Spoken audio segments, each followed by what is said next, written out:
Welcome back to Inquirer, Rochelle. We're here today filming in the Trini Breakfast Shed, which is a restaurant, a staple here in the community, located at 3209 Church Avenue in beautiful Brooklyn on a beautiful day. So our next guest is the creator and founder of Brown Girl Interrupting. Her blog follows a major transition in her life that is meant to help with healing, learning, and relationships. Please welcome Maria Kazmi. Thank you so much. Hi, Maria. Hi, how are you? I am great. I am really great. It's an honor to be here on your show. Thank you so much. So I have a really difficult question to start off with. Okay. Who is Maria Kazmi? Ooh, that is loaded. Yeah, who is Maria Kazmi? So I'm going to start with I am Brown Girl Interrupting, which is yes. Also part of who I am. But my origins is that I am a daughter of immigrants. My parents are from Pakistan and Bangladesh, and I was born in America. And so part of who I am and part of who I always struggle with being is in two worlds. So the two worlds of I grew up in a Muslim South Asian home with my parents, and then being American and living in America and kind of balancing all of that. So you called me Brown Girl Interrupting because I am Brown Girl Interrupting, but that's a big part of my story. But I'm also a mother. I have 4 children. Wow. I am a professional who works in race and equity, and I am a creative spirit, so I create. Brown Girl Interrupting is my healing, but also my creativity come to life. Why did you create Brown Girl Interrupting? What was that for you? So it came from, as I said, my professional world, which is that I talk about race and equity constantly in my professional life, and a lot of pieces of culture started to come up, and part of what I discovered about myself was that there's a lot of things I didn't know about being brown as me and what that meant for me, and I started to realize at the same time that I needed to do a lot of healing. So in 2020, I had just in 2018 left a 17-year marriage. I separated from my husband of 17 years with my 4 children. It wasn't a healthy marriage. It was a pretty toxic marriage. There's a lot of control and manipulation and a lot of residual impacts of all of that. Wow. So Brown Girl Interrupting was my way to start healing from my marriage, but also discovering and understanding myself. So I started to write about my story and what I had learned through my story. Okay. Now I'm going to dissect your blog just a little bit. I went through it. It's absolutely beautiful. But what stood out to me was your titles for each thing you wrote. For example, you have one that's called Hunger, one Wild Horses, and then another example is Welcome to the Dark Side. How do you choose the titles for each thing that you write, for each blog entry that you write? Such a good question. No one's ever asked me that before. And the funny thing is I spend a lot of time on my titles. So I appreciate that. No problem. I noticed that. I was just like, wow, that's pretty, says a lot. And I often actually, so it's funny because in the writing stage, I often actually start with what I think is like the base of a title and write the piece and then come back and really think about what's the title for this. A lot of times I base it on like, on movie titles sometimes, or it's like phrases that I think, so Welcome to the Dark Side was that idea of a phrase of, welcome to the dark side, right? Yes. But it's a play on words to some degree because it was me examining my darker sides of myself in kind of a spiritual journey. So even though it's, Welcome to the Dark Side, which I think is Star Wars, I could be wrong. I think that's what it is. But that was it, I'm not the biggest right? Star Wars person. Yeah, I'm not either. I will nod and say, yes, that comes from Star Wars and Darth Vader and all that good stuff. I think that's what it is. My 20-year-old would be very sad at me for not knowing that. But yeah, so that was it. It was a lot of it is, and I think there's some movie titles. There's just I like a play on words. Okay, I like the play on words. I like to catch people's attention. That's nice. Now, part of your blog process is, from what I read, was kind of giving people some relationship advice. Since you've been divorced, how has dating and all that stuff been for you? I think today I heard the term I'm allergic to trifling men, right? I think that could summarize dating for me right now. I can understand. Wow. I'm allergic to trifling men. I have to give credit where credit's due. It wasn't mine.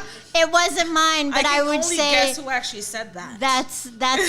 That's where dating has gone for me. And I'm going to put it back on myself because that's my journey. My journey is really about me, although there are other players that are in my story. Yes. It's about my story. And what I think I did with dating, which I don't recommend for anyone who's getting divorced, is that I jumped into it 6 months after my 17-year marriage ended. And so I didn't know what I was doing. I didn't know what I was looking for, and I definitely did not know what this dating pool was going to be like. The last time I dated, I was 20. I got married at 22, so I was literally like 20 years old when I had been in the dating pool. And then I was 40 and in the dating pool. Yes. Yeah, it's a big difference, right? Huge difference, right? Like, and the stuff that was the situationships and the red flags and the green flags and like there were too many words and the swiping and like swiping. all of it. So it has not been pretty. That's the truth. It has not been pretty. It has not been successful nor fruitful. Listen, it is part of your journey, right? It is part of my journey. Part of a journey that we're picking apart a little bit here. It's a rough part, and I'm guessing for most women, it's really tough, especially post-COVID, this whole let's meet online business, especially for people that are a little bit older like ourselves. Dating is trifling, as you would say. It is, right? Now, besides your blog, I know that you have a YouTube channel, and you have a show that you put on every other Sunday at around 9 p.m. Is that correct? It's generally every Sunday at 9. Every Sunday at 9 p.m. Every Sunday at 9. It's called Pain to Power. Yes. Did that stem from starting off with the blog posts?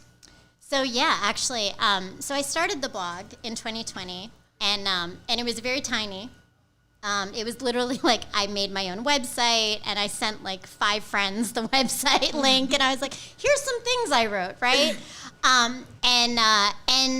But over time, those friends sent it to other people and I would meet people that I hadn't seen in years and they would be like, oh, I read your post. It really resonated with me. I'm like, you read my stuff? Like, where'd you read it? Like, that's so random, right? But it would resonate with people. And then when they would say it resonated with them, they would then share their own stories. Right, yeah. And what I started to realize by this past year, I was also in some of that dating pain that I was going through. Yep. I decided that part of it was transmuting my pain into something that was more about power and empowerment, but it was about, I wanted to shift from my story to the story of others. Because for me, what I realized is that there were so many people who were taking pain in their ways, turning it into power, and then leading with love because they found these other ways to help people or teach people or guide people through their art, through their creativity, through their education, whatever it is. And so I started my show called Pain to Power, Leading with Love. It's longer than the title is long, so we just say Pain to Power to keep it easy. But that was the goal, and I've had a lot of different guests on there, and they share their stories in such dynamic ways of how they have found their own voices and their own healing, and then all these transformative ways that they're helping other people learn to heal themselves and gain knowledge and gain understanding and just grow. And that's the point of doing your channel or doing your blog, is to get the information out there so other people can say, hey, I relate to that. What did this person do? Maybe I can try it and see how it can help or empower me to make the next step in my life. Now, you sound like a heavy hitter to me. Mama 4, have your blog that you have to update on a regular basis. your YouTube channel, being a professional and doing all of these things, how many hats do you have? How are you juggling all of this stuff? Ooh. Some days really well and some days not really well. I mean, that's the truth. And so I think part of it is that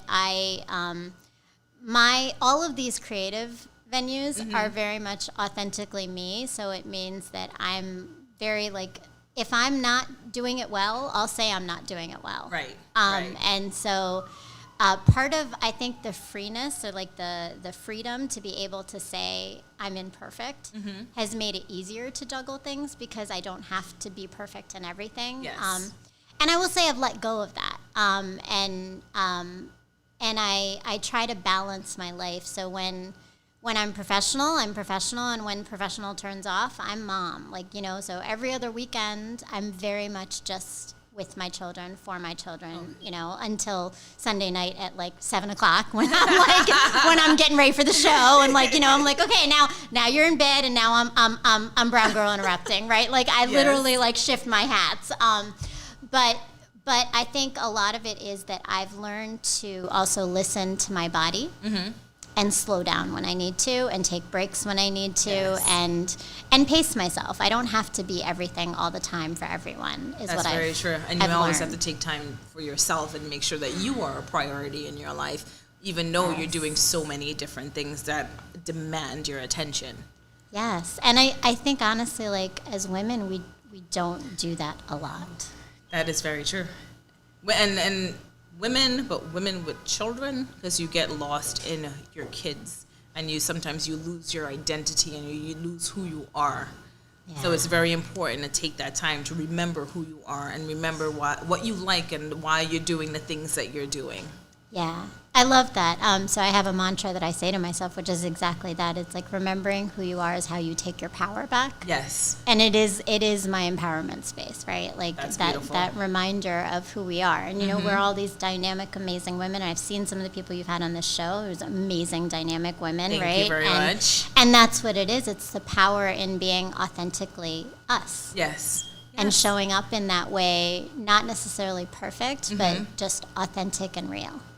Very much so. Maria, so you are a writer. You have your own talk series that you produce, and you're doing so much work in your community in terms of diversity. How does this all pull together, and where do you see yourself going with these different outlets? So I think they're all intertwined, definitely, and I've always felt that. That's a great question because I think I mull over it a lot. The big answer is that I feel like I'm building an empire. Beautiful. I like that. That's my goal. But what that looks like, I'm still a little unclear on the full picture. But I will say that part of it is probably some type of business and speaking engagements and sharing, some of the learnings that I have in all the different realms and ways with others, and doing it, creating some type of a network through it, right? Yeah. So, who knows? Maybe I'm the next Oprah. No, you might be, or you could be holding conferences with idea. A bunch of different brown, black, different cultured women, and having a diversity get together where we all females or males, however you want to do it, and spew our ideas and make sure we have a safe space to talk and to feel and to heal. Yeah, thank you. You gave me my answer. That was it. Yes. And I think a lot of it is the identity piece. So it is people of color, and I would say men too. I've had a lot of men on my show too, not just women. Because I agree. I think that we all have these stories to tell. Yes, we do. We do. Everyone has a different walk of life. Yes. Thank you.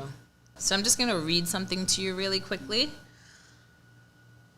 You can never leave footprints that last if you are always walking on tiptoes. That is a quote that you have on your blog page. And I love the first sentence of that blog. Of that write-up, it says, "My days of tiptoeing are over, and I am making my mark on the world." How do you want to make your mark on the world? So it's funny because when I wrote that, I had no idea. I really had no idea. But I knew tiptoeing really well. Mm-hmm. I knew eggshells really well. Right. I knew how to manage and navigate someone else's emotions and needs really well. But I didn't know how to plant my own feet and have that foundation. And now, 3 years later, what is it, 3 years later? 2 years later? Yeah. 2 years later, God, time is flowing. I can't even tell anymore.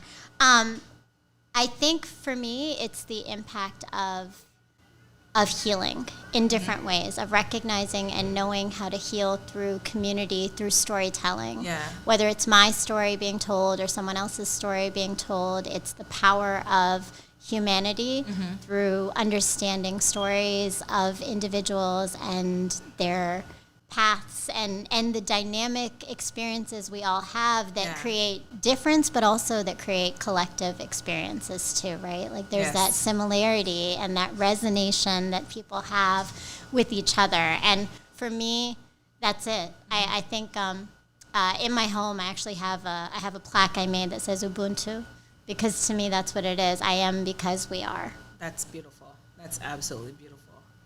What do you want to tell people? You've told us who you are, why you're doing what you're doing, general information. What do you want to tell people about your blog, about your show?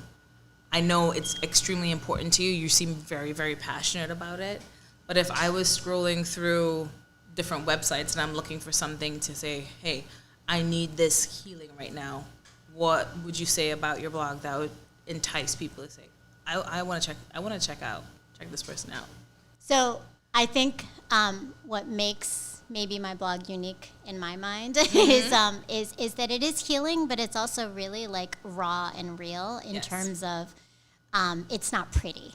Okay. Like it's the not pretty side of healing. It's the honest side of healing. And it's not just about relationships. I write about parenting. I write about culture. I write about identity. I write about being a woman, right? Like we are such dynamic individuals, and I give advice to men even on dating, right? Like, and but I think for me, honestly, what I want people to know is that that each of our experiences is valid, and each of them is our own, whether it's large or small, in the pain or the power, right?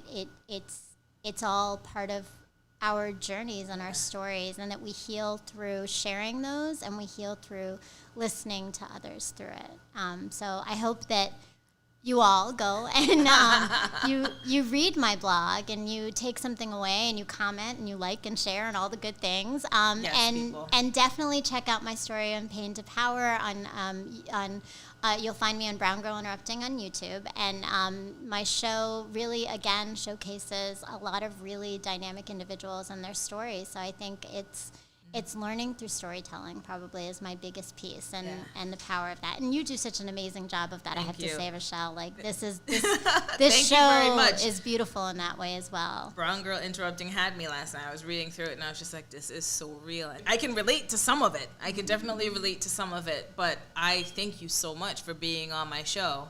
And I definitely want people to subscribe and like Pain to Power, Brown Girl Interrupting. Check it out.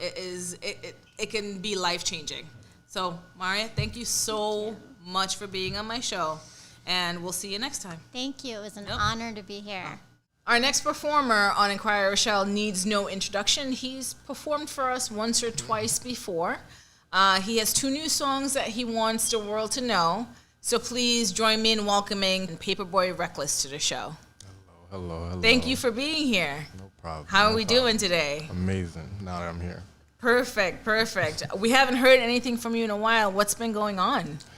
Focusing on my music. I don't like writing just nonsense. I have to actually feel the music I'm writing. All right, perfect. Now you have 2 new songs. Can you tell me the names of them and tell me a little bit about what they're about?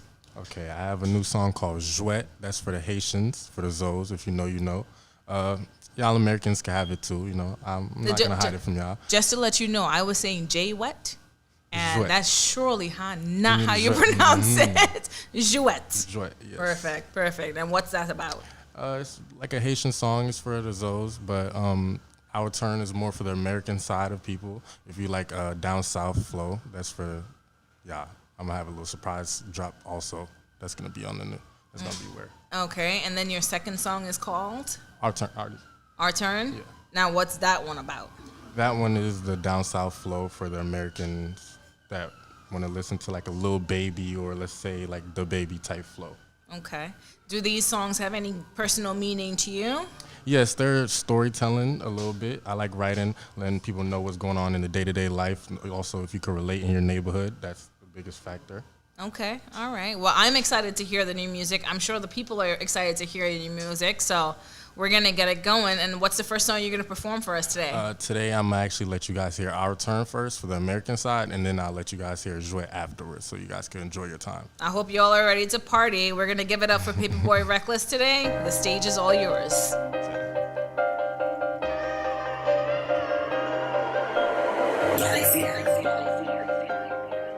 Paper, look, yeah.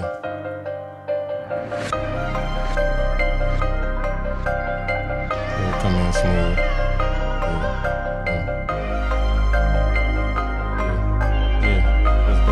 Let's go. Okay. Quiet, sit back and I listen when I write out for verbal. Good in that A, I'm good in your burrow. Murder for high and the killings be thorough. Oh my God, she piercing the dermals. Blood heat seeking, infrared thermal. Heartbreak kid, she wrote in a journal. Make her write that shit in a journal, man. Why you talking like you Riz hoes? Hot as shit, slide out of fish bowls. Doom, up close, can't miss those. Drill fit, bro, Maddie out of burn clothes. Got an OnlyFans, but she go bang, bro. Face hot, get low like an ankles. Face hot, get low like an ankle. Diamond choking my shit, she get strangled. Covering that bitch, you know we entanglement. Can't tell you what I seen, but you know what I sent. No attempt, you know my intent. Gliding the V in the corners, get bent. Sliding the D in the corner, get rent. Yo, I was sleeping back, but not no tent. Yeah. Z. As far as those, you know you like that right there. Hold on, yeah. Pretty shit, they all in my section. Came in and dripping my weapon. Gloved up, cause these hands of a felon. No mask, why you leaving no present? Smoke gas and your men's of the essence. Smoke gas and your men's of the essence, yeah. Murder bin, and you sit down with Woozy. You lie on my feet, I feel like I'm Tootsie. Give out vert with the little Uzi. Why the ugly dicks acting so bougie? Fake label, your pipe be on Drewski. Let me play with the boobies. And yo baby, the baby, little baby, that's when you just lose me. Quiet, sit back and I listen when I write up for verbal. Good in that A, so I'm good in your burrow. Murder for high and the killings be thorough. Oh my God, she piercing her dermals. Blood heat seeking, infrared thermal. Heartbreak kid, she wrote in a journal. Ready? Look, paper. Look. I love you, Josie. She go with the Asian like give me the Jouet. One hand on the front on one on the neck. I guess when I'm tired, so let me fuck with the 6. Look. Paper. Jouet. Let's go. I love the beat of this one. Look. She fuck with the Asian like give me the Jouet. One hand on the front on one on the neck. I guess when I'm tired, so let me fuck with the 6. You remind me of we gon' leave it at X. Spend the night, babe, you can pull it like that. Yeah.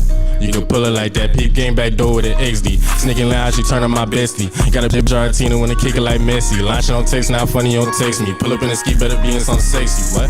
Better be in some sexy. Flexible, the bitch I lie, she been. When the DEAI shots breaking the wind. SRT, we could spin him again with his AIP. That's when not on his mans. Beat it up, young nigga undefeated. She talking that this shit back, feel like she mean it. Throw go, and I know she can see that. Can be a BD, beat it the lead shot. Pay your D, pull up on me. I'ma slide by the seat, got my 5 by the seat. We got hot butt on feet, yeah. Wash my hands with a bleach every time that I do dirt. Her nipples, they pissed to the tool shirt. She felt like a slut, get a new purse. Off got her eyes, better shoot first. Get back, okay, boom. Got me a shooter that clean out the room. FaceTime game with a scope, make it zoom, yeah.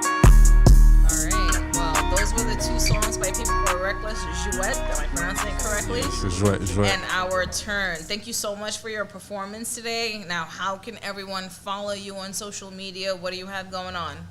You can follow me on Instagram, Paperboy Reckless. I don't really use other social medias, but music platforms, streaming platforms, Paperboy Reckless everywhere.